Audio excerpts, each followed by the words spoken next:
Captain Sisko needs a medical team sent to Science Lab 4 right away. It was the best of times. It was the worst of times is on page 294. And Chief O'Brien finds Quark's good stuff. Hello, everybody, and welcome to the Seventh Rule with Cirroc Lofton. Hello, hello.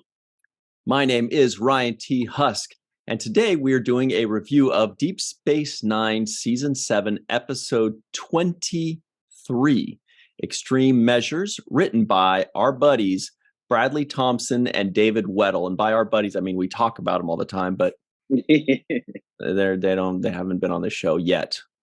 Directed by Stephen L. Posey, and this was May 19th, 1999.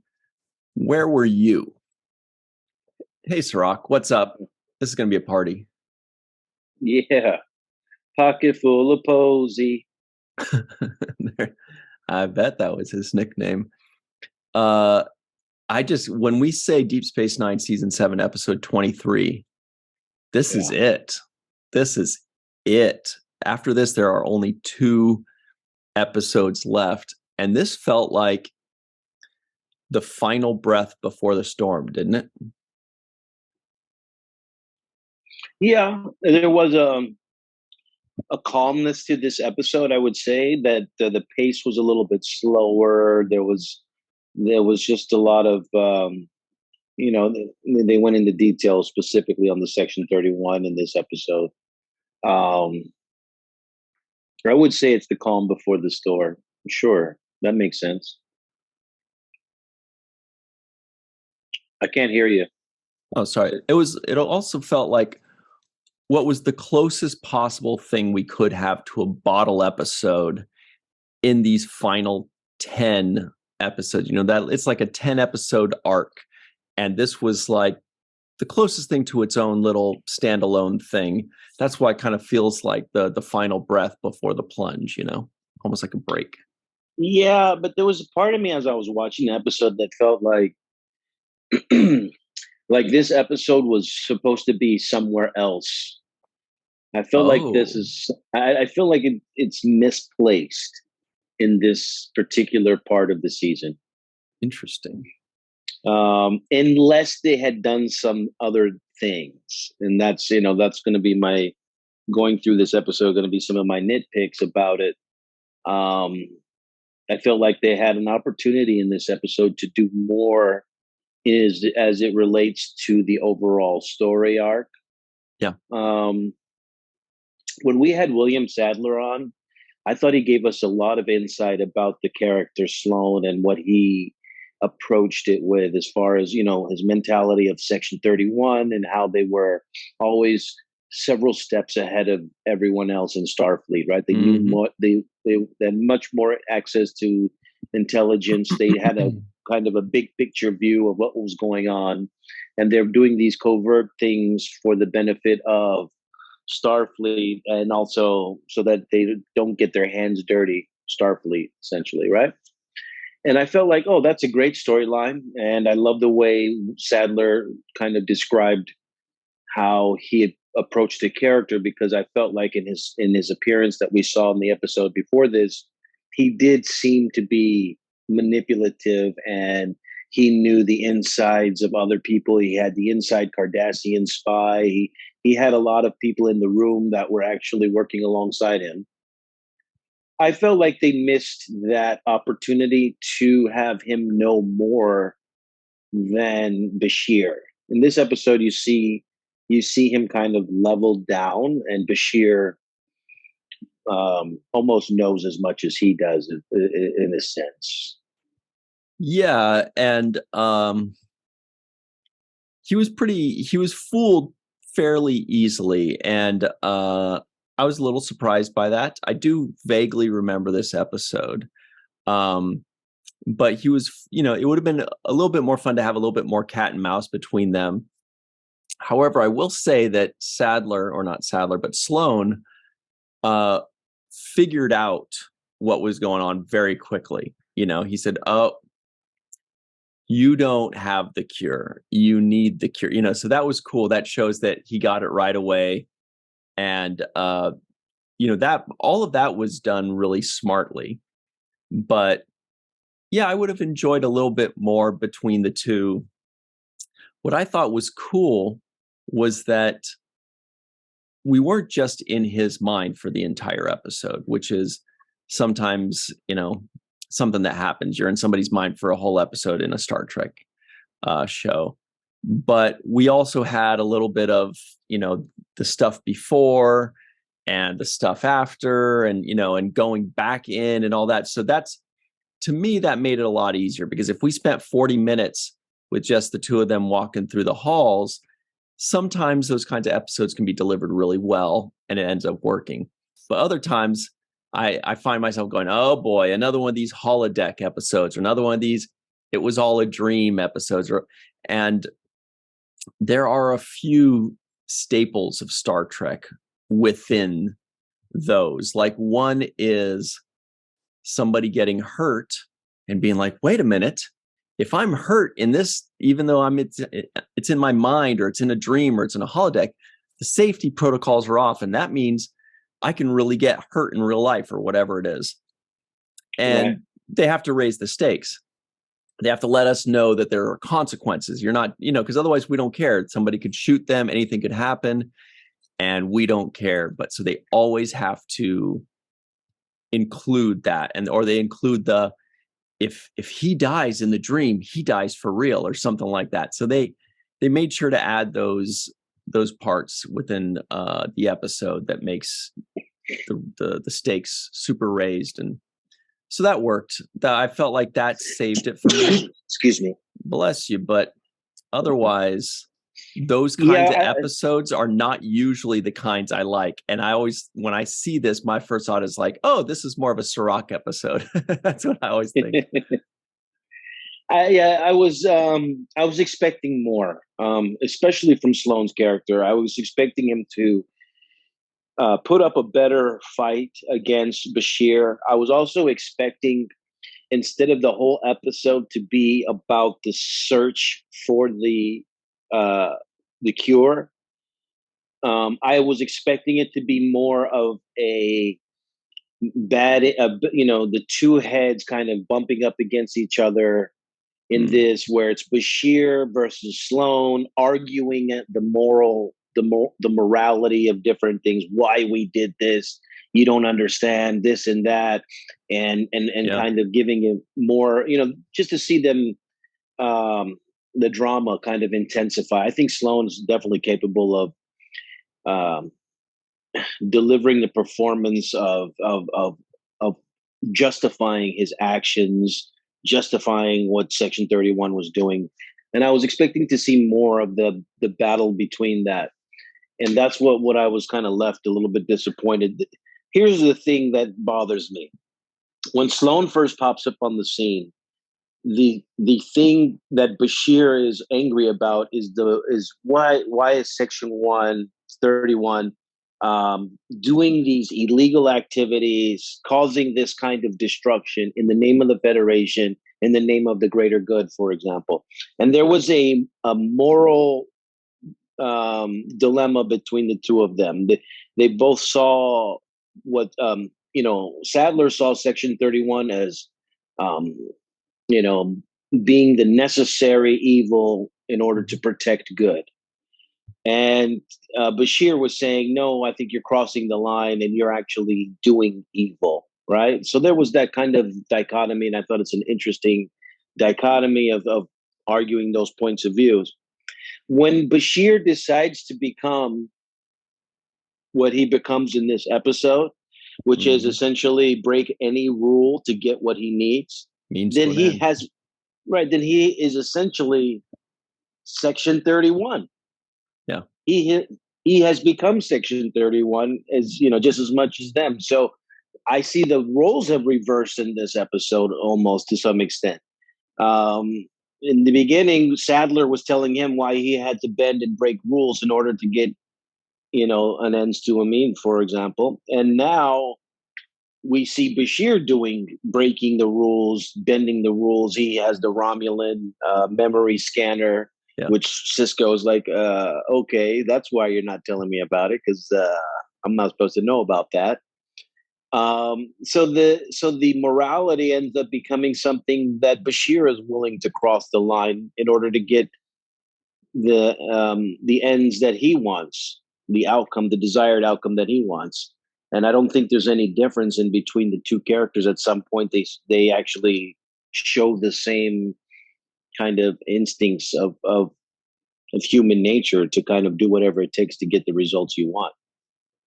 Yeah, because Sloane's goal, the end to his means is supposedly saving the Federation or keeping the Federation going or protecting the Federation or whatever he convinces himself of. And what is Bashir doing? Does Bashir think what he's doing is as big as what Sloane is doing? Is he saving the Federation? Well, if he saves Odo, then he comes up with a cure for the Founders, right? So which are kind of their mortal enemy right now. So that almost might be a negative, right? Right. What's he doing? He's saving his friend. Which is taking the needs of the many and discarding them for the needs of the few.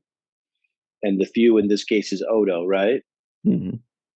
While the needs of the many are the Federation and this entire intergalactic war that they're going through with all these people involved, the Romulans, the Cardassians, everybody's involved, the Klingons, everybody's involved in this big battle.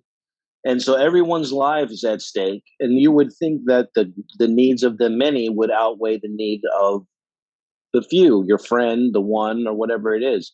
Yeah. And I think that would be the logical kind of approach, or even the scientific approach, if you want to say Bashir having an analytical kind of scientific mind. It doesn't make sense that he would go through such measures unless there were more on the line, in my opinion, than just Odo. Yeah, you also have Kira's happiness and the station's security and all that, but it's a point well taken because I hadn't really thought of it that way, to be honest. Usually as a viewer, we just watch and we're like, oh, they're trying to save Odo. All right, cool, great. But you're right. When you think about it, you're like, well, that's kind of a selfish thing that we're all rooting for him to save Odo, but at what cost? Well, we don't really know. So at this cost, it's really just killing Sloane. Small picture. That's what we know for sure. That's what we know for sure. He's killing Sloane to save Odo. Okay, right. That's a fair trade, I guess. I think we're okay with that. Yeah, I guess so. I guess we are okay with that. But the interesting thing too that I thought was one of the things that popped out to me in this episode was when Sloane said prior, I think in the last time he said, "You're the reason why you sleep good at night because we're protecting guys like you." Yes. And then he says the exact opposite in this episode, right? Where he tells Bashir, "You're the reason why.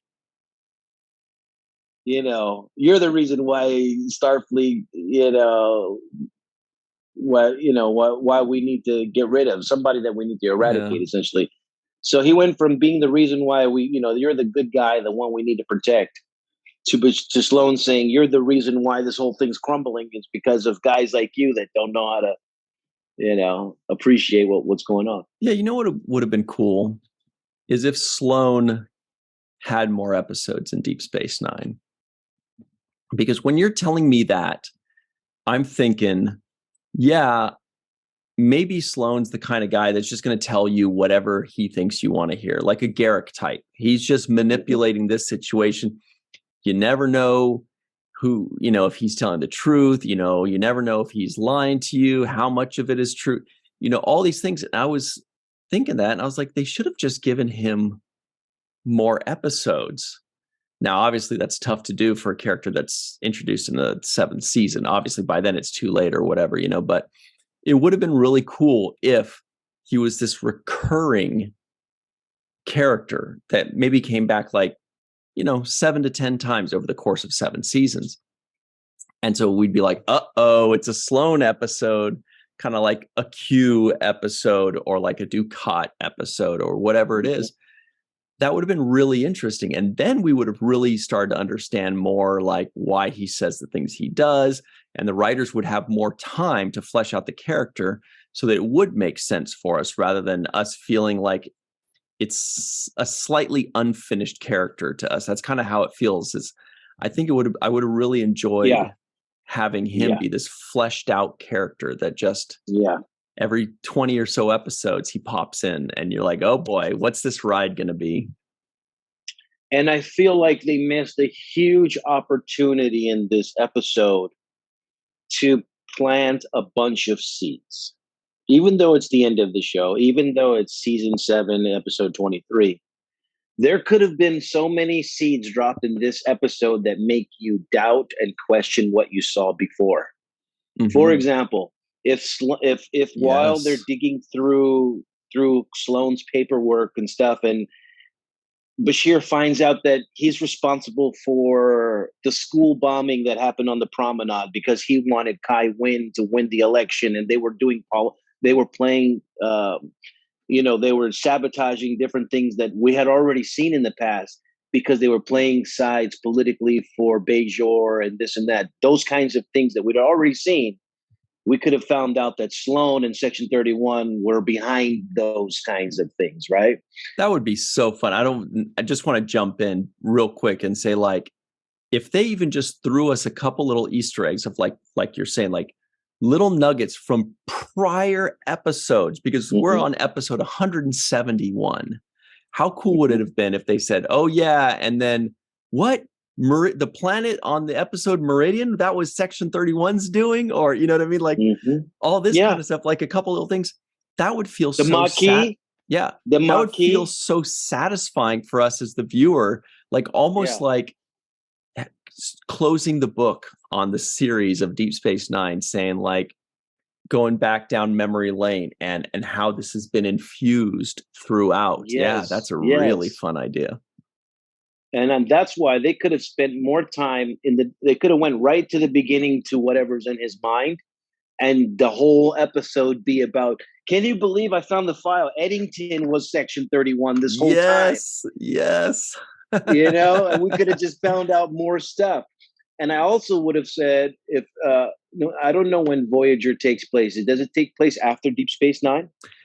Concurrent. It starts, I believe, during the 6th season of Deep Space Nine, if I remember correctly, which would mean that they're in the second season. The timeline of Voyager. It takes place in the future or at the same time as Deep Space Nine? It takes place, at the same time as Deep Space Nine, but so basically in a different quadrant. Yes. Season 1 of Voyager, I think, is season 6 of Deep Space Nine. So the events that are happening right now are going at the same time as the events that are happening in season 2 of Voyager. Let me do some quick math, but I think that's what it is. Yeah. Yeah. And so that could have also been an opportunity, for example, to drop some gems about upcoming storylines in Voyager. Right. What is this Voyager? These plans for this ship, this Voyager ship. I mean, whatever stuff that you would see eventually coming up in Voyager could have been dropped in this episode.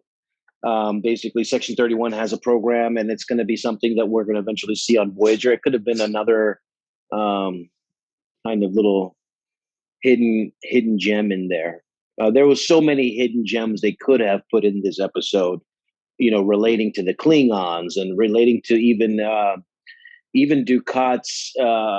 Ducat's surgery from to become a Bajoran was actually done by an undercover Section 31 agent. There could be so much more information there that Bashir could get a hold of. Can't hear you. Oh, sorry, I misspoke. It was Next Generation. There was only 2 seasons concurrent with Deep Space Nine. So, I mean, it's basically the same answer, but Voyager started around the 3rd season of Deep Space Nine and then went through like that. But basically, at the same time. Yeah, so they could have dropped hints into the Voyagers. That's really smart. Whatever what's going on over there. It would have been great. Hey, they're involved in this, and this. Chakotay, I see Chakotay's. It could have been a whole bunch of stuff, right? and there could have been so many things that we'd already seen that would have been explained better, and we would have known that Section 31 had this hidden hand this whole time behind a bunch of storylines that we thought were just one-offs, or we thought had just had to do with whatever it was. It would just replay those things in our head and say, hey, yeah, you know what, no, and yeah, when the Troubles with Tribble episode happened, now it makes sense. That's what was going, there could have been so many things like that. Or even a nice way that Star Trek tends to do this. I'm trying to remember which episode it's reminding me of.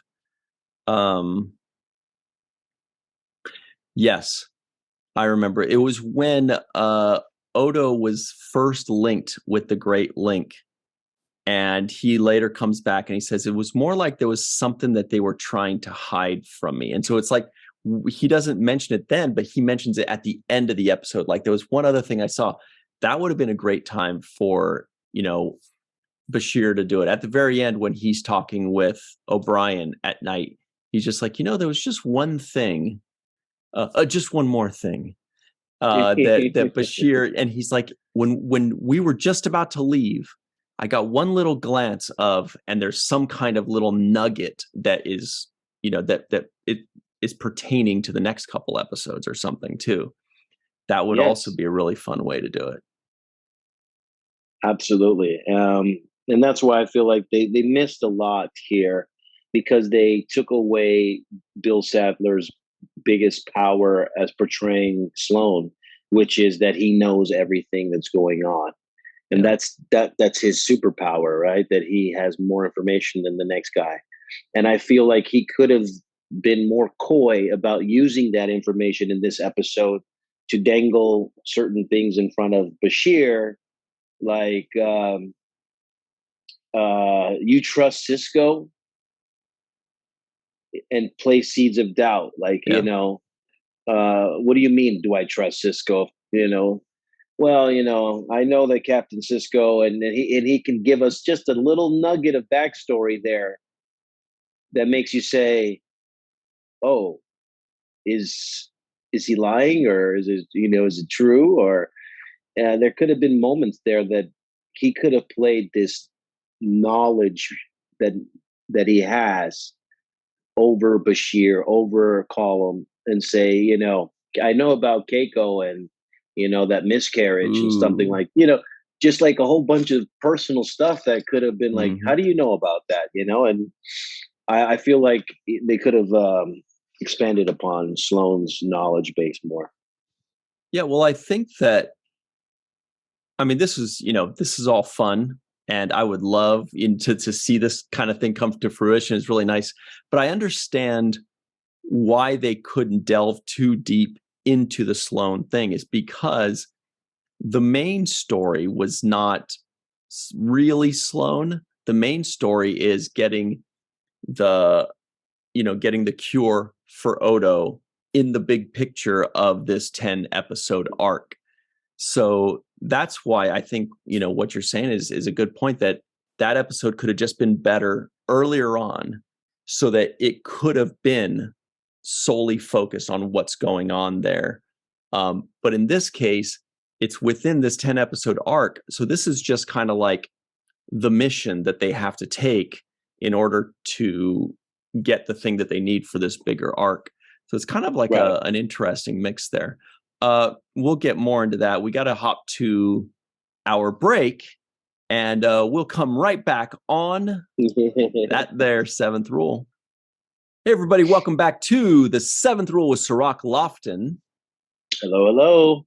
You know what we're doing. We are doing a review of Deep Space Nine, Season 7, Episode 23, entitled Extreme Measures. And here are the trivioids of the week. Odo wants Bashir to give him an educated guess. Julian Bashir manages to get his hands on a Romulan memory scanner. Bashir and Chief O'Brien break into Quark's bar to play darts. Julian kept reading the same page over and over again. Bashir can control his own vital signs somehow. Captain Sisko needs a medical team sent to Science Lab 4 right away. It was the best of times. It was the worst of times is on page 294. And Chief O'Brien finds Quark's good stuff. Actually, can we talk about Sisko for a second? Because the way he delivered that line of, tell me what's going on right now, he didn't raise his voice. And I feel like it would have been so easy for him as an actor to raise his voice, to show that authority of, I want to know right now, but he didn't. It was simmering under his delivery. Like you could feel the yelling, even though he delivered it calmly. And that's what's so great about Avery Brooks, especially in the later years, is that he doesn't need to yell. The yelling is implied. You know what I mean? Like we feel it. He's just like, you better tell me right now.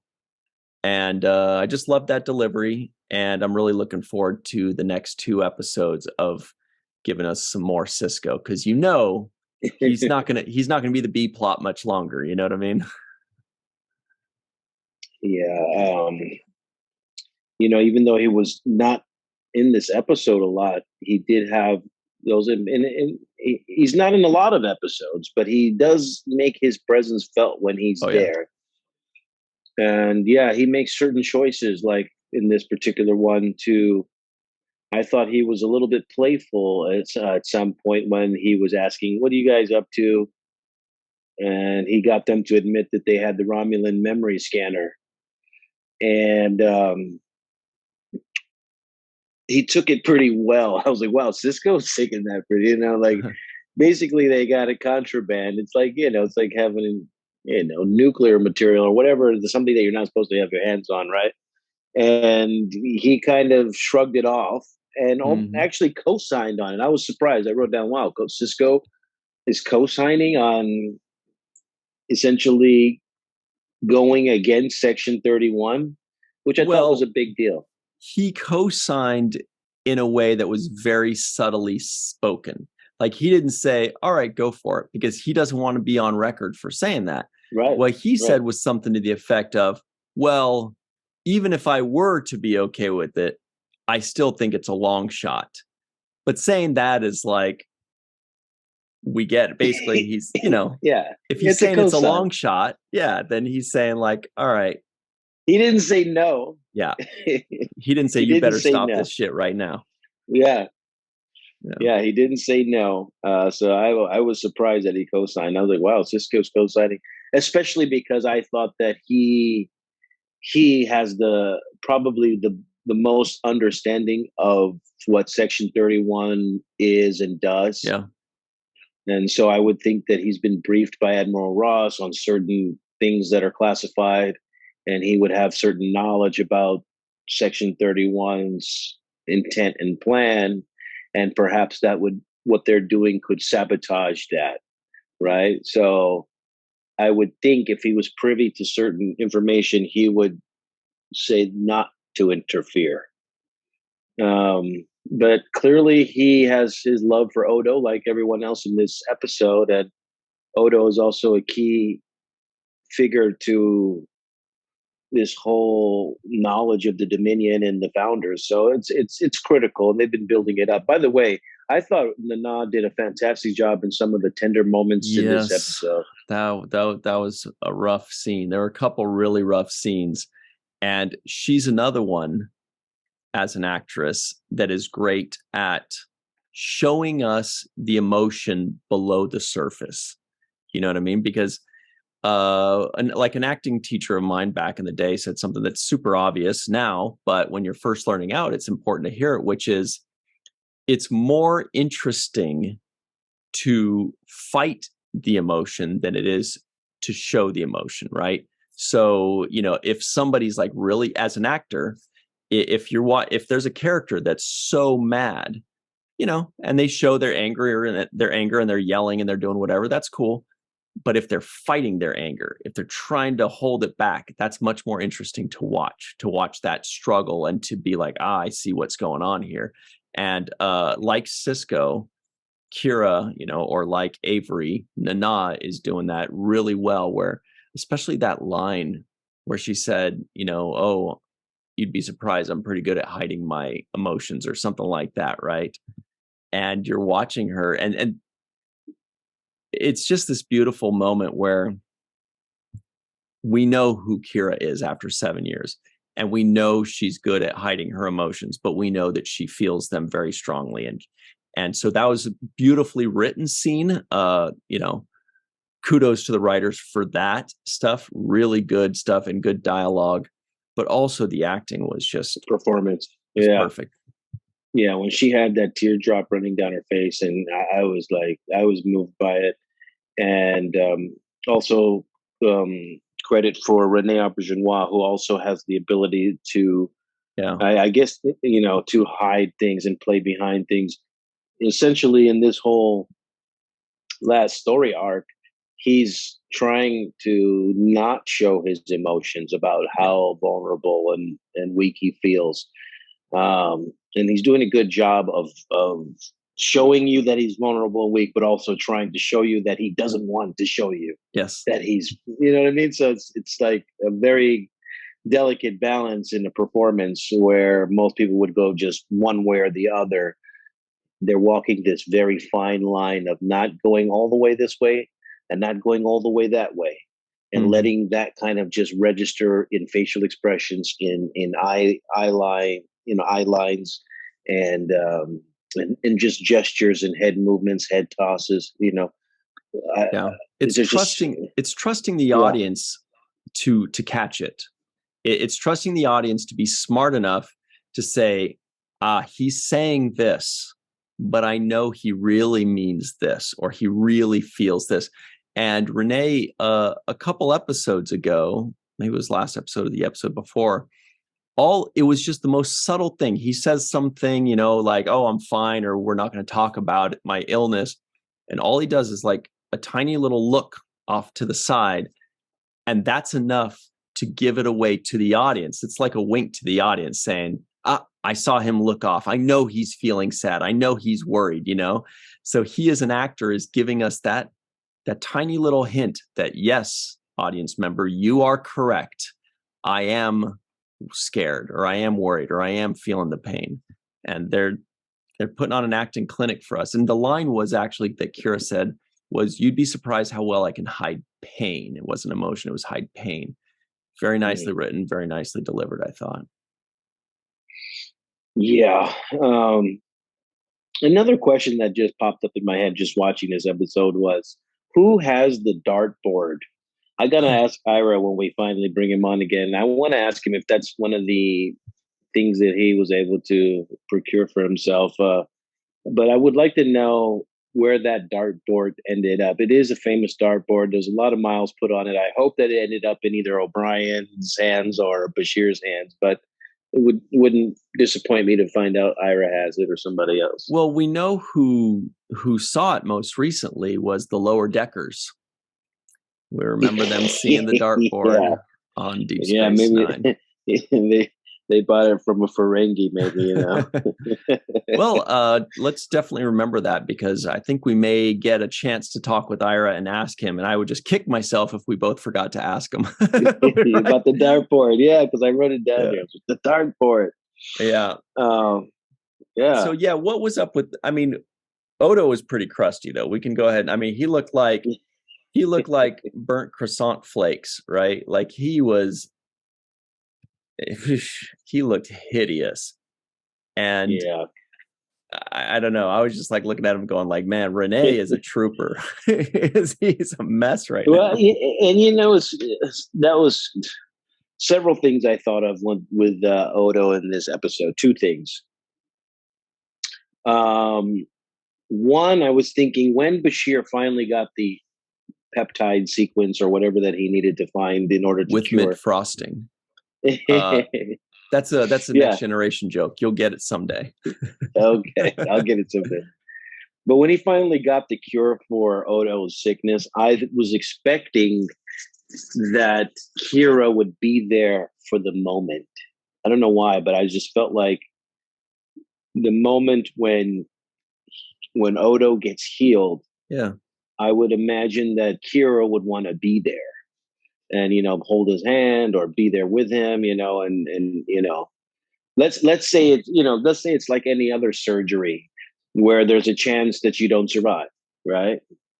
I'm going to give him this thing, and I don't know if it's going to work. It's a possibility that it might not work, and there could have been that kind of tension there.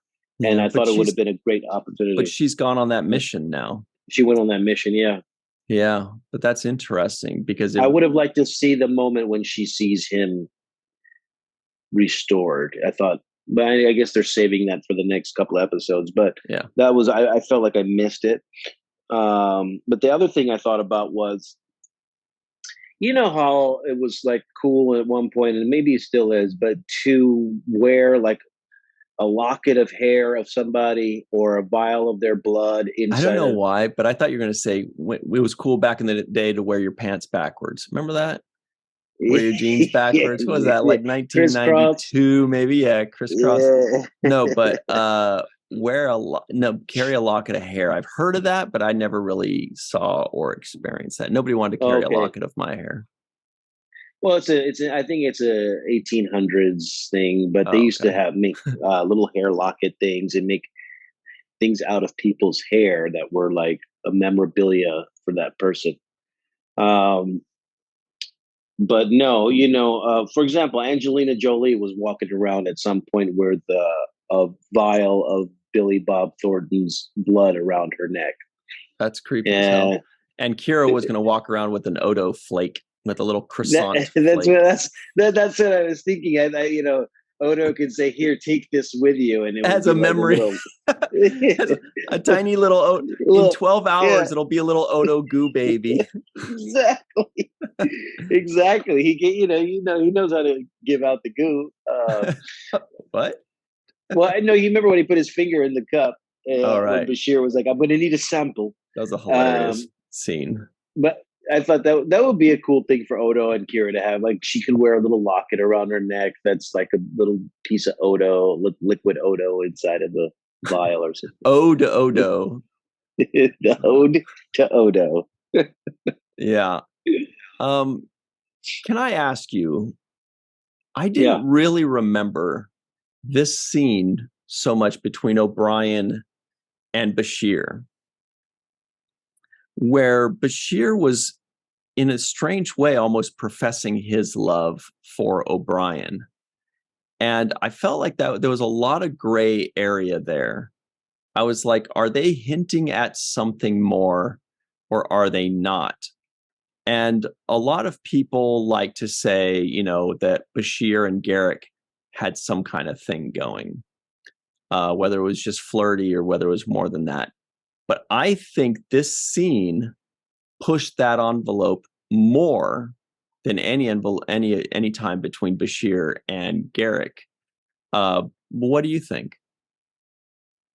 Between Garrick and Bashir, you mean? When Bashir was saying that he believed O'Brien liked him more than his own wife, and that he was, especially the line when he said, when O'Brien tells Bashir, well, why don't you just tell Esri that you like her that much or that you're in love with her? And he said, oh, I was just waiting, I wish I remember the line, but basically he was saying, well, I was waiting to get my feelings for you out or something like that. Do you remember that? Says, I thought he was ribbing him at first. I didn't take it as a seriousness thing. I thought it was like, hey, admit it, you like me more than you like your wife, kind of joking around, kind of two guys ribbing each other. Yes, at first. But then there was the line where he said, I'll just look it up real quick. But he said, basically, well, why didn't you tell her? He said, well, I was waiting until after I told you I liked you or something like that. I'll look it up real quick. But so you think the whole thing was just kind of a little bit of ribbing? I thought it was ribbing, but the way they played it, it didn't come across that way. They didn't play it the way I'm saying is a rib, He'd be like, "Come on, what are you talking about? Get out of here, man. Well, you spend more time with me, so what? That doesn't mean anything, I thought it could have been more of a rib, but the way they Yeah. played it more like the way you're saying, which is uh and this is Bashir has been kind of socially awkward this whole show, as Yes. far as being able to describe how he feels about people and get into the open kind of opening his feelings up for people. He's just different. He's just different. He's either too abrasive. He comes off chauvinistic at some points. He's checking girls out during their medical exams. He's just awkward, and He's always been a mess, yeah. But I've got the yeah, he's line always here. been So he okay. says, Bashir says, I'm in love with Ezra or something like that. And O'Brien says, you are, have you told her? And Bashir says, not yet. And he says, well, when are you going to tell her? And Bashir says, when I'm ready. And then he says, it's just that I like you a bit more. So so O'Brien is saying you need to profess your love for Ezri. And he says, I will. O'Brien says, when? He says, when I'm ready, it's just that I like you a bit more. Right. I don't know how else to take that. Yeah. Yeah. But then when he tosses it over to O'Brien, he says something like, just like you like me more than Keiko. O'Brien goes, I love my wife. I Yeah, I love my remember wife. that. And I so that wrote was that him down. kind of, ending that, there. And then and then right after O'Brien says, it's just that I like you a bit more, he goes, see, there, I've admitted it. And I don't know, I feel like he was trying to get O'Brien to say, oh yeah, I like Yeah, you. no. Yeah. It seemed like it. Now that you're saying that, I did. It seemed awkward to me. As I was watching the scene, It was very I was like, gray. "What are they?" I was like, "What are they getting at here? Are they saying that you're my buddy, and I'd rather hang out with you and drink beer and play darts than you know spend time listening to Esri talk about her problems?" I didn't because it didn't sound like that's what he was saying, really, because they haven't spent time together. We haven't seen Bashir in any relationship where he could be like, well, I just got a divorce and the last thing I want to do is get married again, and I already went through that. Yeah. I'd just rather hang out with you. I like you better than we never saw that with Bashir. So this does come across, but then why at the season 7 are you just now like kind of introducing this side of Bashir that you maybe barely hinted at with the Garrick thing, but I thought it was more Garrick than Bashir. Yeah. And now it Well, seems like it's Bashir. I think the reason for that is twofold. One is because, as the writers might be thinking, hey, it's now or never. If we ever wanted to add this element in, it's now or never. Now's our chance, maybe it's not something they were thinking about for 6 seasons. And they're like, well, let's, could just be something like that. This is And another question for Ira, by the yeah, way, because didn't totally. Ira say that Bashir and O'Brien was his thing? Like, I want to write that friendship. Yeah, we should definitely ask him. But then the other thing was that it also gives us closure, because maybe that's something that's kind of been very slightly brewing for 2, 3, 4, 5, 6, 7 seasons. And this is that moment that kind of closes out that what if, because Bashir kind of barely steps over that little line of hinting at something and passes it Yeah, over but to O'Brien, that's and then too. It's O'Brien kind of closes awkward it. for me because, I mean, O'Brien's married. I mean, Yeah. he's married. Yeah, I mean, like, it's not even like you can't. He hasn't given any signs that he would be open to a different type of relationship other than the one he has already. And people don't usually overstep those boundaries. If I see somebody is married in a relationship, you're not going to say, "Hey, would you be into polygamy?" By the way, it's just like you don't suggest those things unless you're absolutely sure. And for me, I as well as Bashir would know O'Brien, after all the time they hung out together, he would know if O'Brien was about that kind of lifestyle. And I just don't think. I just think it's more. I don't think it's that deep. I think it's like the guys in the writer room joking around with each other, talking how they would talk to each other. Ira probably talking to Ron Moore, saying, "Hey, I spend more time with you than I spend with my wife." And that kind of ribbing that they would have. Well, I mean, we did. We spent while we were working together. We'd spent more time with our coworkers than. I spent more time with Avery than I spent with my dad, So yeah, it's kind of that kind of thing to me. Like, hey, we spend more time. Keiko's always on the road. Me and you are always ended up in the night with a beer and a game of darts. Don't you like, we like each other. We like hanging out more than you like being with your wife. And then I like being anywhere else. And I thought it was more of that. I didn't get it as an actual come on or advance on O'Brien, more so than a ribbing session that like a jokey, two buddies joking that just wasn't played out well enough in the performance of it. I think the director didn't specify, or they just misinterpreted the way it was going to be said, but it doesn't seem like that's what they were going for. Then there was one final thing with the delivery, the acting delivery. I thought that Colomini kind of dictated in a way which direction that scene would close by just where he put the emphasis on one word. And that word was love. Because when Bashir kind of passes it back to him and says like, "Oh, there, I've admitted it. What about you?" Right?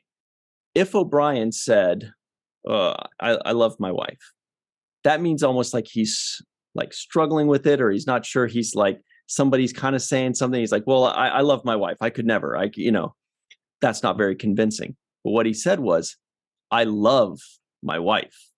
In other words, saying these are two different subjects. I love my wife. You're my pal. And I don't know if that was directing or if that was Colm making a decision, making a choice, saying, "I'm putting the emphasis here," because that tells us where O'Brien's mind is in this. Just that one delivery tells us that's how he feels about this. It's just always so fascinating the way actors make these brilliant choices that just with an eye twitch or an emphasis on a word, it changes the meaning of everything they're saying and doing and changes an entire scene. And it's so fun to watch. No, it's very fun to watch it, but it also, like, when I'm thinking back on this series, I'm thinking about O'Brien in that one episode where there were these, the girls were draped over him, and there was an opportunity because they were away for him to kind of get into some infidelity. And he was like, no, I don't want. Yeah. That was the danger zone. Kira was the real danger zone for him, because they actually had something there for a minute. Right. So, and in all instances, O'Brien has done the good husband thing and made the right choices. So absolutely, he's been the faithful good husband. He's not the player. He's not cheating on his wife. He's had opportunities, and we've seen those opportunities, and he's turned people down. He flat out broke the mission off with Kira. He's like, "There is no way I am getting on this shuttlecraft with you for 1 week and then on Riser or wherever the heck they were going." Yeah. And then she's like, "What about Keiko?" He's like, "Oh, she'll be pissed. She'll yell at me, but anything's better than this." I've got to get the out of here right now. So he has tremendous self-control. and he's exuded that this whole season. I mean, this whole series. He's shown to me that he's the type of man that a woman can trust to hold his fidelity and keep his relationship in his pants, untarnished. Yeah, in his pants.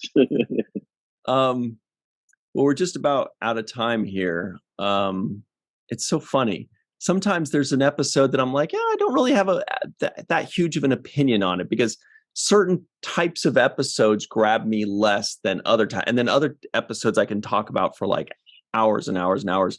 Yet this one, I feel like we could keep going. I actually took more notes for this episode than I think any other episode ever.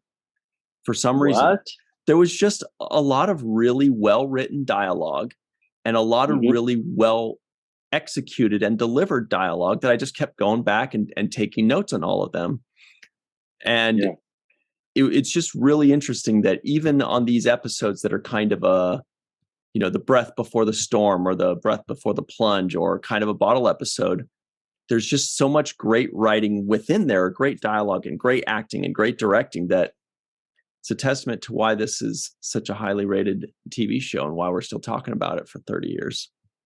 I do wish they had a different name for this episode. Extreme Measures. There wasn't much extreme about it. It was like it wasn't that extreme. Okay. Yeah, like it was measures. Measures. I got this mind reading machine here. Should I use it? It was like measured measures, right? It was measured measures. Yeah. My title for this episode, and this is what I'm going to leave my final with. This is my title. I would have called this one Section the City. Thank you. Solid. Now, and city is spelled SIDDY. Am I right? There you go. That's even taking it all another notch. Oh boy. We're like philosophers. We're like Plato over here. Section the City. I gotta write it down. Yeah, that would be it. Section City. Now, speaking of Section the City, the first two people we are going to thank are from New York, or at least live in New York. They are Homer Frizzell and Dr. Marie Segal, followed by the following: Eve England out in Wales, Yvette Blackmon-Tom, Carmen, aka Skillet, Timothy Baum, TJ Jackson-Bey out in Missouri, Bill Victor Arucan, Titus Mohler, Darlena Marie, John Mann, Dr. Mohamed Noor, Tierney C. Dieckmann, Anna Post, Rex A. Wood, Anil O. Palat, Erica Strom, Joe Balsarati, Mike Gu, the phenomenon known as DQ, Neil Akasaka, Justine Norton-Kurtzen, Dr. Stephanie Baker, Carrie Schwent, Faith Howell, Edward Foltz, Radek Orszewski out in Southwest Poland, of course, Henry Unger, live from Tokyo, Matt Boardman, and of course, Dr. Susan V. Gruner. Very nice. All right. That's it for us. Everybody at home, stick around for the free-for-all. That's coming up next, if you can believe it. I can't. We got a lot of fun questions to ask them, and it's going to be a great time. Our good friend Eve England has told us she caught all of the non-appearance mentions of this episode, of which there were many. That's it for us, Cirroc. Let's stick around for the free-for-all and have some fun, shall we? All right. All right, everybody. We'll see you on the other side on the 7th Rule. Hey, everybody. Welcome back to the 7th Rule with Gowron Eyes. And Cirroc Lofton, of course. Hello. You know what we're doing. We are doing the free-for-all, and we've got so many people for this one. It's going to be a blast. They are Carrie Schwent, who held up the Gowron Eyes, and she's got her Picard and Riker shirt, 2220 or 2120. Goldu Scott Jensen is here, of course, with the lowering sun. Faith Howell is here hanging out at home outside of Deep Space Nine, of course, right next to her friend, Anil O. Palat. Eve England is out in Wales, and she's got an enormous number of non-appearance mentions to share with us. Dr. Mohamed Noor is in front of his favorite blue wall, and Malissa Longo is here. I see 3 lights, 4 or 5, a lot of lights there. Tierney C. Dieckmann is here with a radical virtual TrekCon shirt, showing off, looking good. Dr. Susan V. Gruner looks like she might be wearing a 7th Rule shirt too, but it's tough to tell. Yep. Beautiful. That's a 7th Rule vintage shirt. Mai is live from Tokyo. It's good morning. It's morning. And Matt Boardman is also here. The man's so fast, his background is blurred. All right. It'll get better. So first of all, I only counted 6 non-appearance mentions, but Eve says she has 7. So hit us. Oh. Okay, so I started off when I spoke to Sue earlier, and I just had Keiko, and I thought that can't be right. So I went back and watched it. So I had Keiko, Quark, Barai, President Inyo, Damar, Jadzia, and Martok. Yeah. Is that 7? Yeah. Wait, So I what? think they were all mums. Yeah. Yeah, I didn't get. They mentioned Quark so many times, but I didn't even think that he's not in this episode. Right. But I also did not get Jadzia and Martok. When did they mention Jadzia? I thought this was the first episode all season. They didn't actually mention her. Oh, I can't remember. They definitely mentioned her at some point. Yeah, I have it written down as well. And we had Keiko, Jerish. the kids and wife and family. Jerish A couple. and Yep, Yo. Jerish and Yo for sure. That was the Grazerite from Paradise Lost. Really cool alien character. But I also had Kirayoshi and Molly because they mentioned the kids. Yeah. They mentioned Jadzia when they were talking about the book because Esri Long is in right. with That was Jackson. Right. Yeah. Excellent. Excellent. All right. And everybody's clamoring for it. Jake Sisko guesses the IMDb score.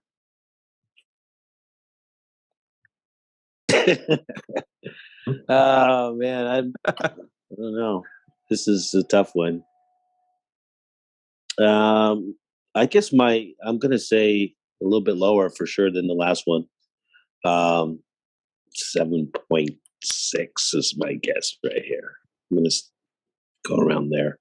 Anybody else have any guesses that doesn't already know? Literally wrote down 7.6. Yeah, you do. I think it might rank higher just because it is a Section 31 and we are talking about getting a whole new series based on these episodes, basically. So maybe as high as an 8. All right. There's some people right now like me that are totally giggling on the inside like Melissa here. It's exactly a 7.6, you guys. Yeah. We win, Cirroc. Yes. Yeah, that's what I was feeling. They take you both to play the lottery. Yeah, I was thinking the same thing. But the last one was a 9. Was it? It was like an 8 point something, but it was way higher than. Yeah, it was definitely higher than this. 8.7. 8.7. All right. Well, Dr. Susan V. Gruner, can you start us off? How are you? How much did you love this episode? I liked it. And to be honest, I dreaded watching it because I thought I didn't like it. I've watched it so many times, but this time I felt different about it. There's a lot going on, and I would give it a higher rating than that. I'd give it an 8.5, not a 10. What? But Who are you and what have you done with Sue? But there's so many little things, as usual, that I liked, mainly the friendship between O'Brien and Bashir. I thought they always do a great job with that. But yeah, I enjoyed it. More than what? Like more than you I thought, wrote right? down a bunch of things, but I'm not going to go over every single little thing. I thought it was well done. It's we'll cover it all, I'm sure, at some point. I'm sure we will. What about you, Goldu Scott Jensen? Oh, by the way, you guys, as of this weekend, Scott Jensen has us all caught up on audio engineering with all the episodes, the Deep Space Nine episodes and such. So that's really awesome. Yay. Great job, Scott. Thank you. How did you feel about this episode? And will you still enjoy it when you're out fixing the audio for it? Probably so. I didn't ask everybody to, talk so I could hear that their volumes were all straight, but I should have done that. We'll do that next time. I do like it. I like that this is the kind of the trilogy, the Section 31 trilogy cap. Mm-hmm. Love Luther Sloan so much. Normally I get a little aggravated when they take the villains and ultra humanize them, but I feel like this still left us with a big question mark at the end of it. But my favorite part was Sloan's last words as he actually, died on the table, where he said, obviously I wrote it down, but it's really long and I don't think I can read all that, but people like you will destroy the Federation if given the chance. Unfortunately, people like me will die to protect it. Mm-hmm. And then dies. And then Julian does something that I feel at that moment is pretty unethical, of digging around in somebody's gray matter. And I think that's pretty damn dark. Like some would say, as dark as something Section 31 would do. To dig around in a dying person's brain to extract information to save your friend. I mean, because when it comes down to it, he loves Odo and he's his buddy and he wants to save him, more so than to stop this virus from killing, an entire race. It's Odo first, then it's the founders that, even if he's thinking about that, I don't even know. So I thought that it was a really cool dichotomy in the end that Julian kind of proved Sloan right, he proved him right about the moral quandary of sometimes for the greater good, you've got to do things that will make you a worse person. And just all the shots in the party in there of Sloan being his own worst victim of all of this, I thought it was really, really great. So Julian, you're not so smart after all. We gotcha. It's good stuff. Now, somebody that's no stranger to shots at a party is Faith Howell. She likes tequila. So it's just a guess. Am I right? And how much? I'm more of a vodka girl myself. Okay, but sure. But for shots? Cocktail. Let's just do a cocktail. Okay. Forget the shot. Well, how did you feel about this episode? Did you love it? I mean, it's not my favorite, but I love all of these last 8 or 10. So, I have a few nitpicks, but I also really, I like the standout episodes, the ones that are kind of a little bit weird and don't quite fit. But I like this one especially because it is kind of a weird, doesn't quite follow the whole timeline with all the characters, but it also stayed really true to the storyline, and you can't take it out. Something would be missing from the final puzzle if this was not there. So, I really, really liked that about this episode. Couple nitpicks. The little startle that Sloan does when he gets caught in the force field, I kind of feels just like when my kid screams when I surprise him and he knows I was there. It was like, oh, I knew that was going to happen. So I kind of laughed out loud at that this time because it definitely reminded me of Thomas. But it also kind of seems like something that Sloan would do. So I wasn't sure if it was an odd acting choice or if that was a very deliberate acting choice.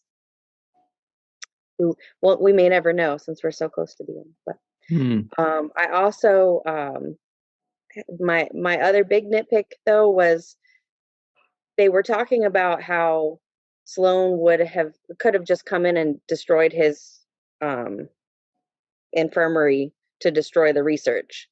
But if the solution to the problem is a list of ingredients, wouldn't Bashir have been able to retain those if he had actually solved it, especially being that he was genetically engineered and has a photographic memory and can recall, wave patterns on a scan from 6 years ago. I feel like he would have had to have been in the explosion to actually wipe out that information. So yep, that was my only big. It's a solid nitpick. I mean, for a guy that can wake himself up from like a vegetative state or whatever it is, which is pretty amazing, I guess.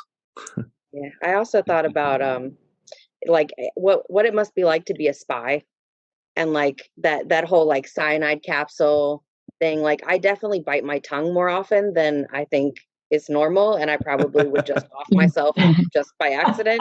But then, like, how must it work if it's in your brain? Is it like a certain memory that you think of?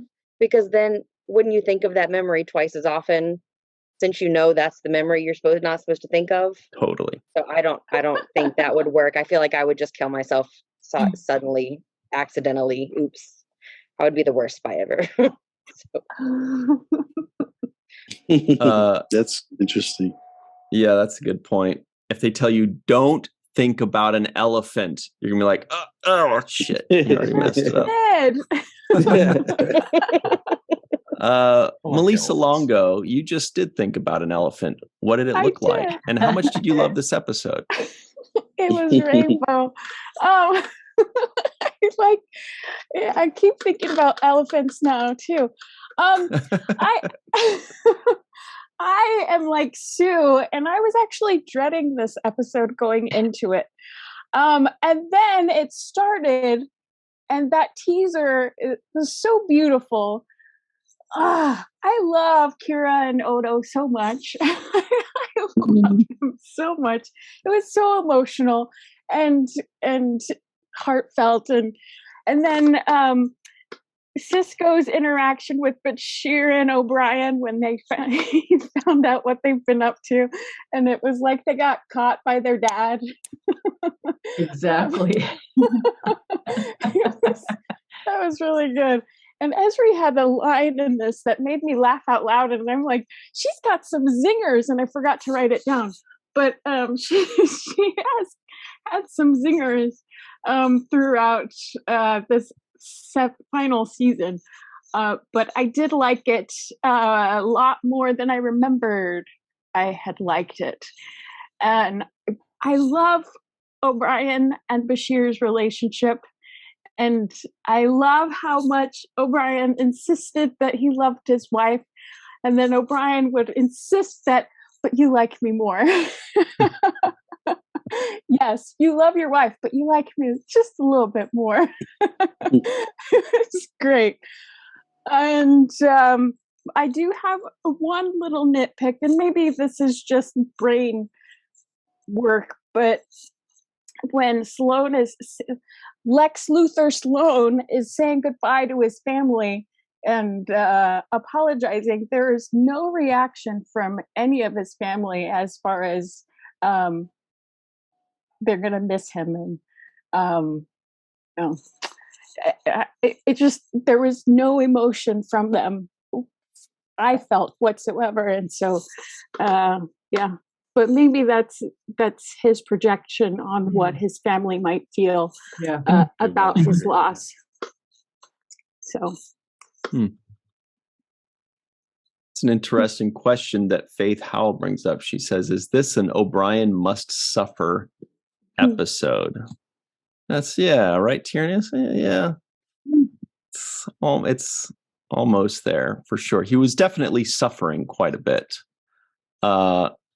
No stranger to suffering is Dr. Mohamed Noor here. I didn't know I was suffering that bad, but okay. Well, you always have to deal with college kids, and they're always passing notes or whatever college kids do. How are you? They're great. Did you love this episode as much as Melissa or less? I think I'm somewhere between Faith and Melissa. Like, I like Melissa was going in a little bit. I don't love these, inside brain episodes, but it's okay. It's okay. I can't wait. I didn't say love. Love is a strong word. No, fair. Okay, O'Brien. Maybe I'm spot on with Lisa then too. So I only had two thoughts that hadn't really come up. They're both on the sciencey end of it. The four chemicals or whatever they are, I have them written down: radidine, ledestolonine, esporanine, and adenine. Only the last one is something real. No. Adenine is part of like part of ATP, right? Right.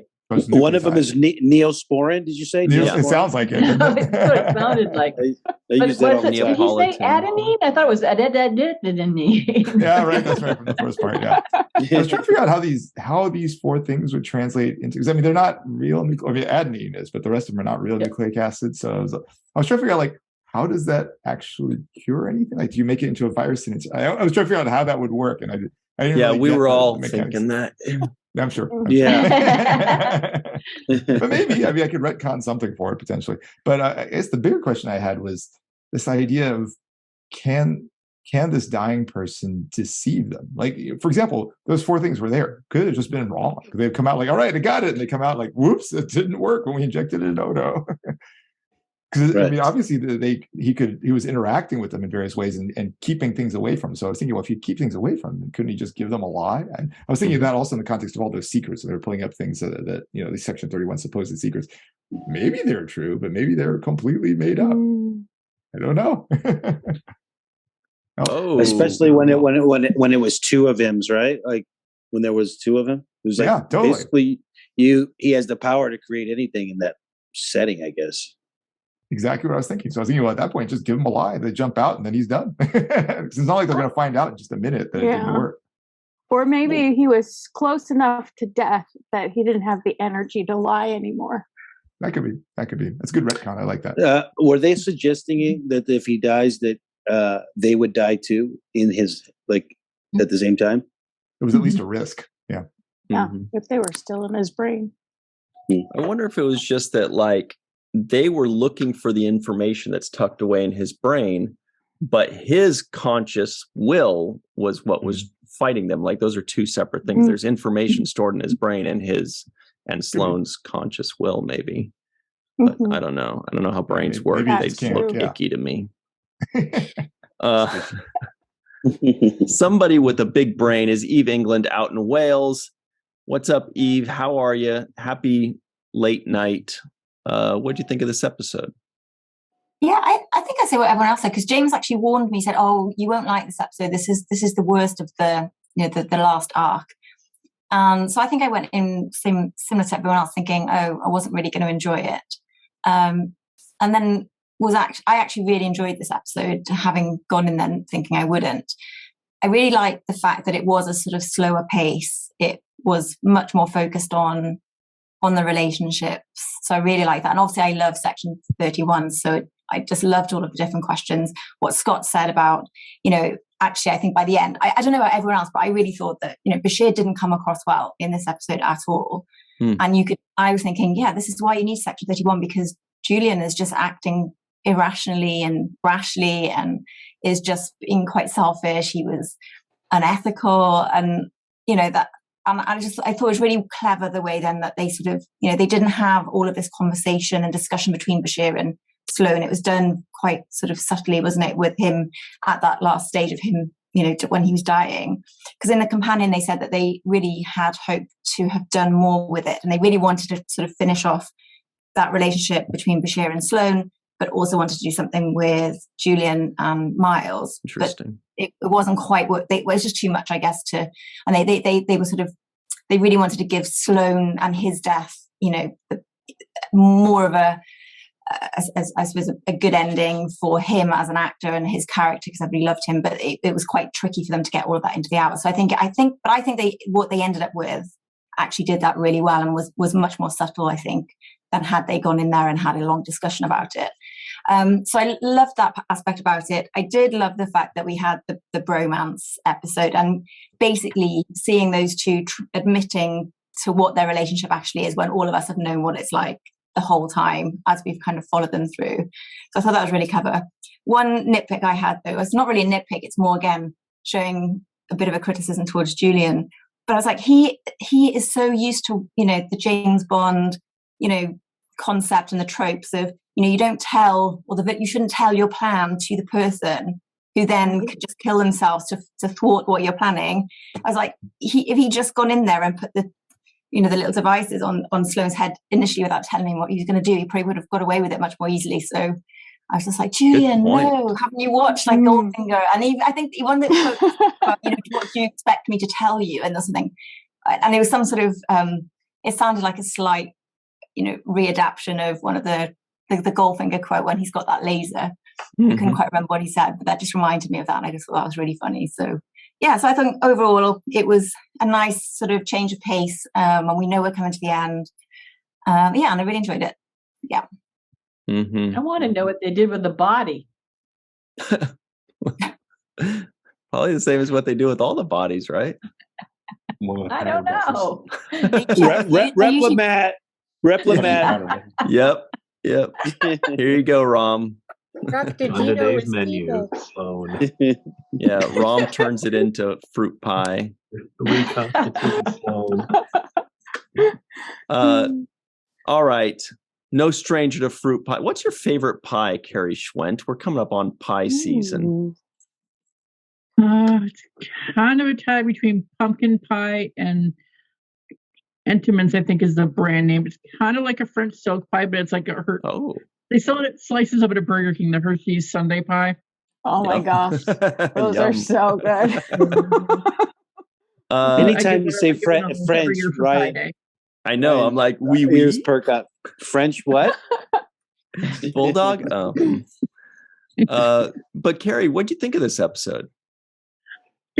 I enjoy it. The going into the mind ones kind of give me a little bit of a headache, but they made up for it by making it a Julian and Miles kind of buddy adventure. And just that whole scene with them sitting in the hallway, like, yeah, of course you love Keiko, but you like me more. I love Ezri passionately. And he has to throw in the passionately. But I like you more. It's okay. Both of these things can be true. Right. But he wasn't taking into account that it could also be true that they both have different feelings. Like he had to have us co-sign. Right. Yeah. That's true. That's right. And I have a question. I have: why does Julian have to break into Quark to use the DARPA? Wouldn't he have one of his own in his room that he could just thwack against the wall to irritate his neighbors? It's not the same. It's more fun that way. Remember when Quark was away on Ferenginar and they had to bust into the bar because it's not the same. Yeah, this is very, very, very true. And Eve reminds us that if he stayed at home, he wouldn't have been able to steal Quark's whiskey. Yes. and make Miles. Oh yeah, this is older than me. You're a baby. Drinking with a child. Drinking with a child. Feel it all day at work. Yeah, it felt like there was a real alcohol in there. The way they were kind of wincing a little bit. I felt Colin sold me with his acting. Evoke the reaction. Yeah. And I do have a nitpick, but I'm gonna get my haiku in quick before I forget, and then I will ask the nitpick question. So I've got: a clever trap works. Sloane's mind looks like the station. Odo gets his cure. And yeah, just like Melissa said, that nice bittersweet moment with Odo and Kira. She wants to stay with him, but he's like, no, you got stuff to do. I'm going to lay here and be miserable. You go get done what you need to do. So just go. And she tried. Yeah, he doesn't want her to kiss him, but she's like, you know what? Too bad. I'm kissing you anyway, and then I'm going to leave. Because you got to get that last one in, just in case. At least put some chapstick on his face. Yeah, but the nitpick kind of nitpick by way of a question, but why does every episode where you go into somebody's mind and that have to have that scene where you think you're out of it, but then you realize you're not? almost every episode like that has it, and that's why ones like that just give me a headache. I mean, it's fun, but it gives you a headache. You know who else is fun but gives us a headache? No, I'm just kidding. That's a terrible transition. That's good stuff. All right, now we have to change the subject because whoever's next is going to think, was that supposed to be about me? Anil, that was not about you in the slightest. Where are you right now? I'm floating around Deep Space Nine. Of course. Yeah. How are you, though? Yeah. And how much do you love this episode? Is it one of your favorites? Actually, I was just going to say it's not one of my favorite episodes. There are three things I like about it, and one other thing that I find a little bit odd. So I really like the scene where Bashir and O'Brien are dying, and they see the light. I find it hilarious. It's a great scene. I love Sisko when he goes, "What?" like one point where they tell him the plane. He says it with so much, almost like I don't know how to describe it. It's just a great soundbite. I love it. And then the last thing is a couple of people kind of brought up the darkness of the episode, and I was thinking, I don't know if it was intentional or not, but we know from the other series with Khan and that the people who are genetically enhanced tend to become a little bit evil, right, on Star Trek. And I noticed a little darkness with Bashir as well. Like he was kind of a different character this time. Like I think, Scott, you were saying, like he had this goal and he was going to do whatever it took to get that goal. And I could see Bashir getting more power somehow. And maybe that's why he's interested in Section 31. But there's sort of that. It would have been interesting if there were more seasons, maybe like a slide toward a little bit of a darker side of his character. But and then the last thing, Section 31 needs to take lessons from Kira, because you send in the one guy who knows the formula for the cure. Maybe not a great idea. And all the names, right? Yeah. She made that point before about the splitting of the resistance cells and not knowing all the names. Yeah. So, and I know they tried to explain. I think the explanation was passable. They were saying, well, he's got to know what he's looking for, but they could just send somebody there to watch Bashir and O'Brien or just destroy the lab or something like that. But yeah, so there were some good moments in this episode.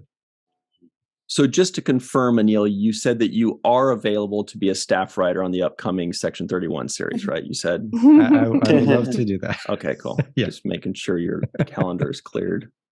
Tierney C. Dieckmann is here, who has a very full calendar. How are you, Tierney? And how much did you enjoy this episode, if at all? I'm doing all right. And I do enjoy this episode. It's kind of our last segue in between our episode, and they needed to tie up some storylines, but this is one of those that the more you watch it, the weirder and darker it gets. And I had trouble finding kind of a good stream of notes for this one, but more just a lot of different points through it, and looking at some of the information when they were trying to pull in their reasoning and finding the cure for the founders. And I guess really what they wanted to do was go into somebody's mind. They were going to go into someone's mind. They liked doing that, apparently. They thought about it for Waltz into Ducat's mind, and they didn't end up doing it then. They did it with Julian in oh crap, I can't remember the name of the episode, but where the Lethian, got to him, and probably his genetic enhancement saved him. Yeah, what episode was that, guys? You remember that? Distant Voices. Not the tennis balls one. Good job. Right. Yeah, good knowledge.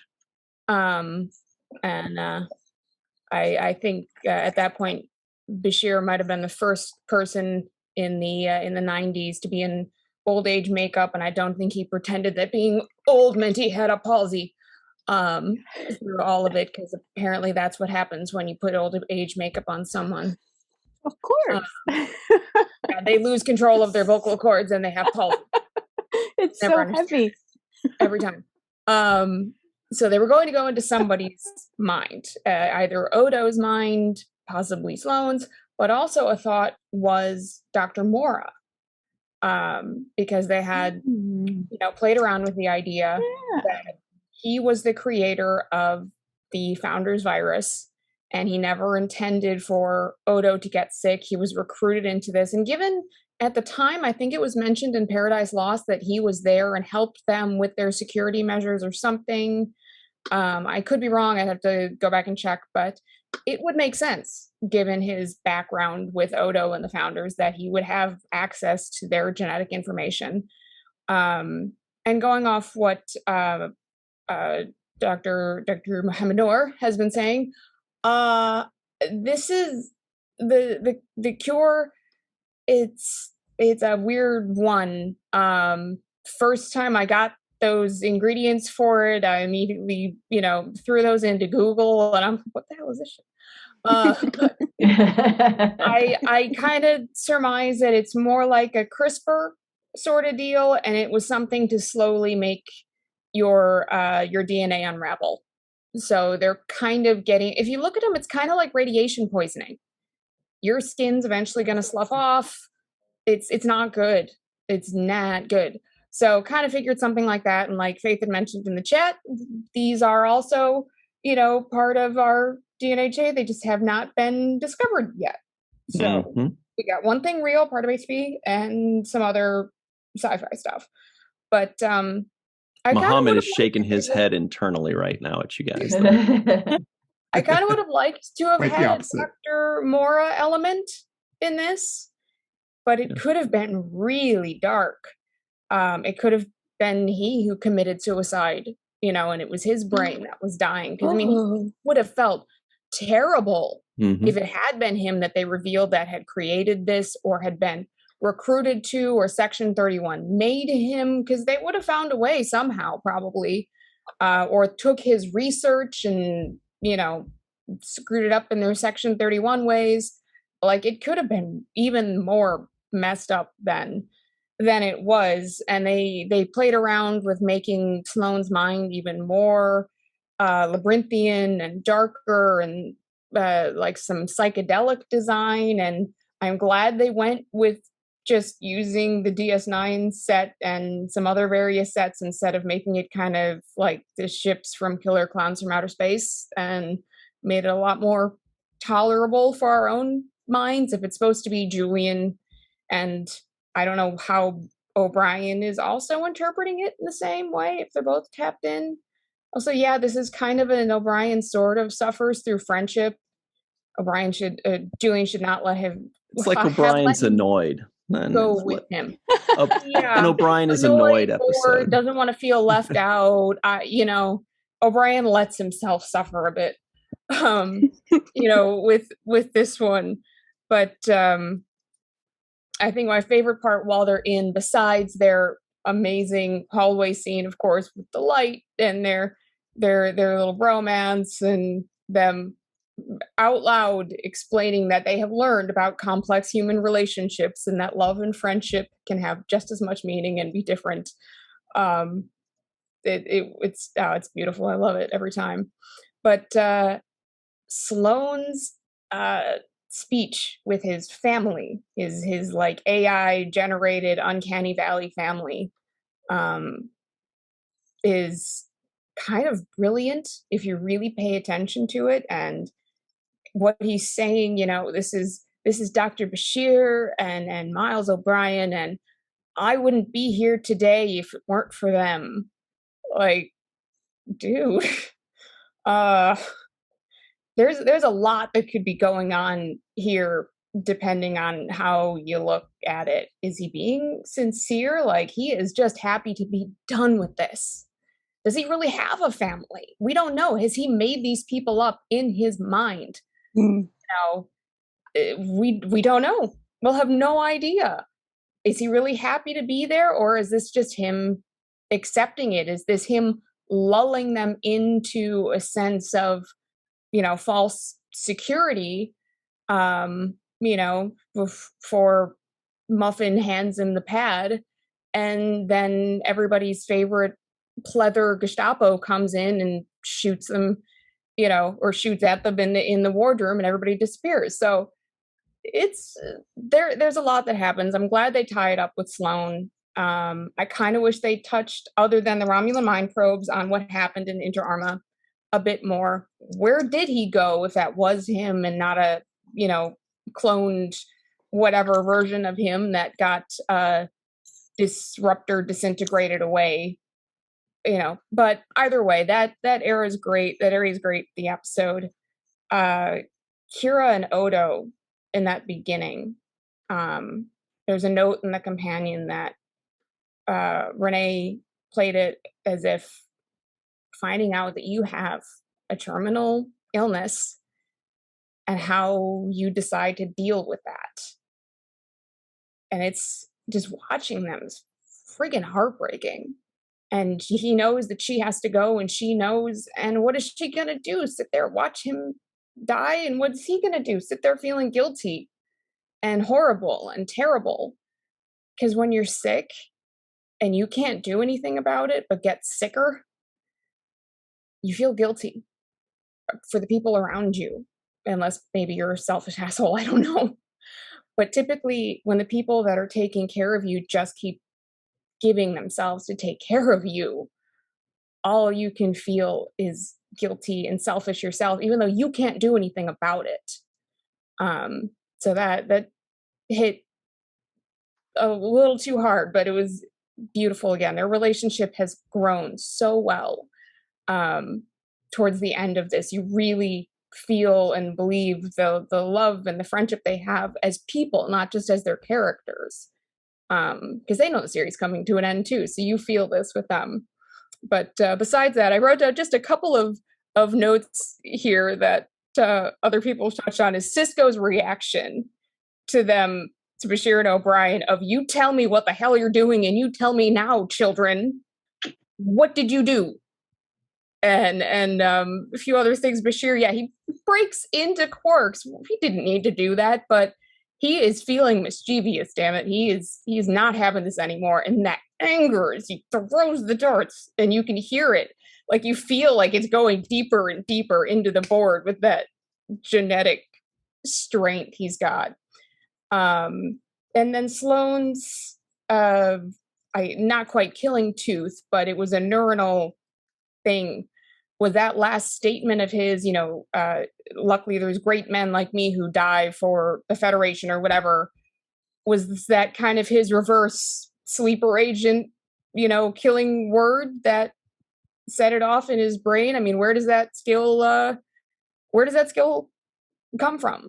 I think the last little note that I had pointed out was when they're doing the thing, getting everything together, even though Sloane's only got like an hour and a half before he dies, there's this real Dr. Frankenstein vibe coming off of Bashir, as he's like, "Oh, it'll work," and he gets this creepy smile off of his face, and I really wanted O'Brien to say, "Yes, master," as he's plugging in all these little shiny things.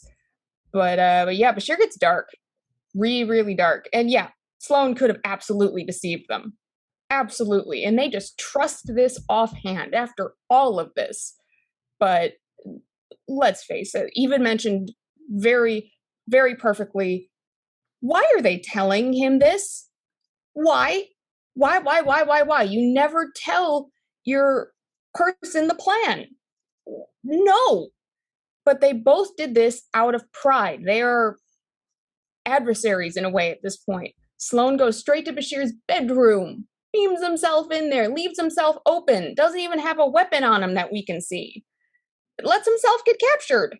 And Bashir tells him everything. Pride. Idiotic pride. But, yes, I think that's every little bit that I had. Otherwise, it was a necessary episode. It's ill-placed a little bit, but they had to have it. What can you do? Yeah. Dark Bashir. You're on mute, Ryan. Oh, sorry. You know what else we got to have? My Live from Tokyo. Hello, Mai. Welcome. Good morning. And tell us your thoughts. Good morning. I felt like a radio disc jockey right then. Like it's the 80s. It was, excuse me. I liked the episode. There was a lot of really cool stuff going on. For me, the first thing that struck me, we had a comment last week, I think, about MASH. Who was that? Eve, I think, maybe. Sue, probably. Sue? Somebody, I don't know. Anyway, somebody likes MASH. I love MASH.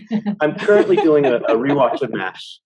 And when Sisko's listening to Julian tell him what he was doing, and he found out that he had that Romulan memory scanner, and he goes full on Colonel Potter-esque. He goes, "Oh, since they're illegal in the Federation, I'll assume that's another reason you go." I thought that was just bang on. It was great. And then they borrowed the whole going into his brain thing. Was that inner space? Was that fantastic voyage? It was fun. Who was it that said Melissa? I think you said Lex Luthor. Yes. Yeah, I totally thought of that because. But before I say something about that, yeah, this episode's not getting a lot of love from the comments. But after having had William Sadler on here a few weeks ago, how much did you love watching Sloan throughout this? That was very cool because you knew what he was thinking as he was doing the character. So there was that, but Julian is genetically enhanced, so he's a bit of a Superman. So we got Luthor and Superman here, and I thought that was nice. Good call. Yeah, I like that a lot. And then and the bromance thing, the two instances when Miles like, how long have we been in here, and then drinking with a baby, he looked like he was beaming with pride at his best buddy. He just loved that. That was just a cool.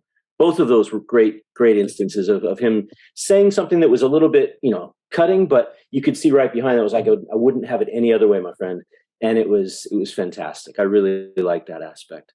Then I need some help from the scientific stroke medical community here because my nitpicks are that's you, Scott. A little bit technical, but I've had lately this past week I've had occasion to delve a little bit into how the brain works. For other reasons, and on this one, when the guards like, you two stop right there, and Julian's now what? He's kind of pissed off, and the guards are in a restricted area, and he's like, Miles, I thought we were in the cerebellum. Why would they be in the cerebellum? It's about motor activity and movement and balance. They should have said the basal ganglia if that's what they were talking about, where cognitive function and emotion. Maybe cerebellum's just a better known word, but they should have gone with basal ganglia on that one. That was one thing. The other one was when they're sitting there and Julian's in pain, and I just tried, and Sloane's mind must be sending sensory stimuli into ours, causing us to experience pain. And then he talks about the hypothalamic feedback loop. Why would the hypothalamus have anything to do with pain at all? That's the parietal lobe, I believe. So there was that. The hypothalamus is involved with stress, yes. The pituitary gland is the front part of the pituitary gland is involved with stress, but they just picked words out of the thin air that didn't make sense to what they were trying to describe. And so generally with Star Trek, I get a lot of, I learn a lot. I've spent a lot of time learning over the last 30, 40 years from this show. But today, or this episode, they reached and they used some words that didn't make sense in the context. And I was like, you guys got to do your research a little bit better on that one. But other than that, it was a fun episode for a lot of reasons with a couple of nitpicks related to my own life. But anyway, so that I'm done. I'm done picking nits. Back to you. No, those are the exact same nitpicks that Cirroc had. Right. Yeah, I figured I wanted to get in there before he. Well, I did want to apologize to everybody because I wrote the medical science stuff in this episode, so that's why it's so shoddy.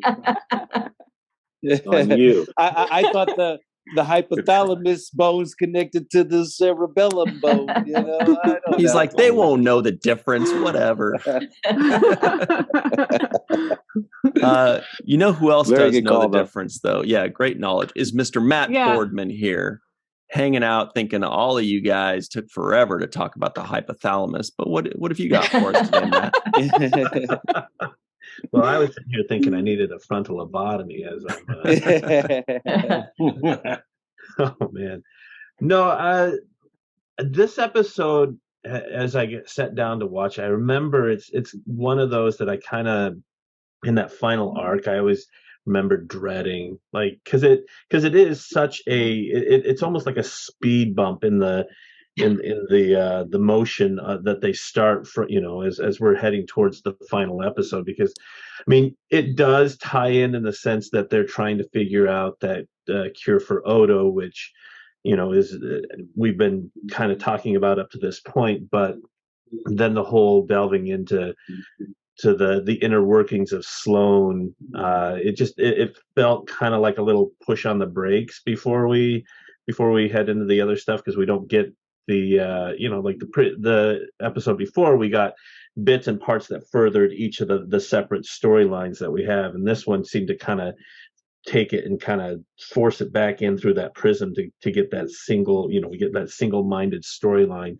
other than I think Melissa brought this up, the very touching moment at the beginning between Odo and Kira, which I don't know, I love that relationship. Everybody else has talked about that, but I really love their relationship. That's one of those that's like, it was like the 7-year payoff, before we finally got that goodness there. But I was trying to think about it, watching this time, knowing that we were going to discuss it, thinking about new ways to look at this episode. And I thought, I was thinking, like, why is Sloan's brain Deep Space Nine? And I can't help but think of that. That's just one more layer of Sloan that he's trying to keep, despite the fact that he's dying, he's trying to keep, Bashir and Miles out of anything else, and until we get to the end there, and that's that kind of that last grasp of like trying to distract Julian from this thing where he's like, he's dangling all these carrots in front of him. Oh, look at these little goodies that I have over here for you, and what about this over here for you? And which I thought was fun. But yeah, I definitely got some Fantastic Voyage vibes, although that movie traumatized me as a kid. I, to this day, still think of the white blood cells coming down and eating the guy.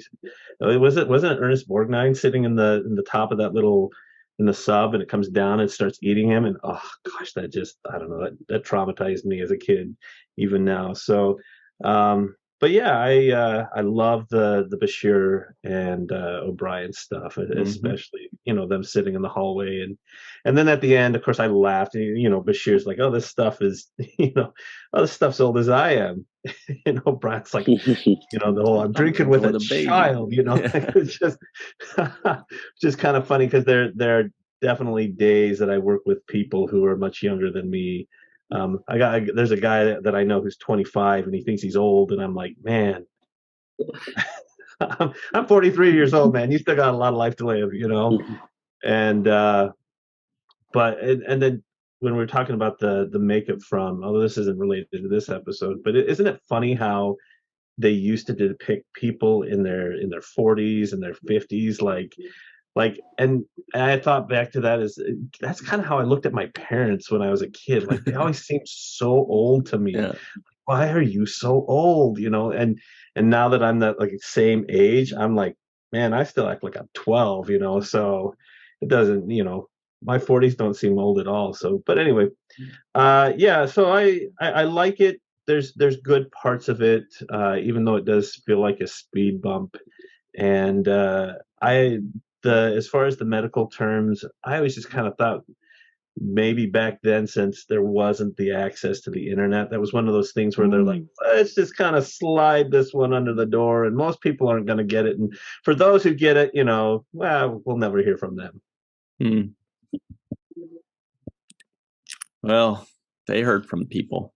I'm sure they did. Little did they know. So we do have to run, everybody. But before we go, I can't remember who brought it up, but Cirroc, was that the same sets as Deep Space Nine? Did you recognize that corridor? What was the corridor? No, that was the same. Okay, yeah, so you did recognize it. Okay. Yeah. Just looked a little different. All right, everybody. We do have to run, but we want to say thank you very much to Sue, Scott, Faith, Carrie, Eve, Dr. Mo, Melissa, Tierney, Anil, Mai, and Matt Boardman. Thank you all for playing with us. For Cirroc Lofton, myself, Mr. Aaron Eisenberg, and all of the seventh rule. We thank you all, and always remember the seventh rule.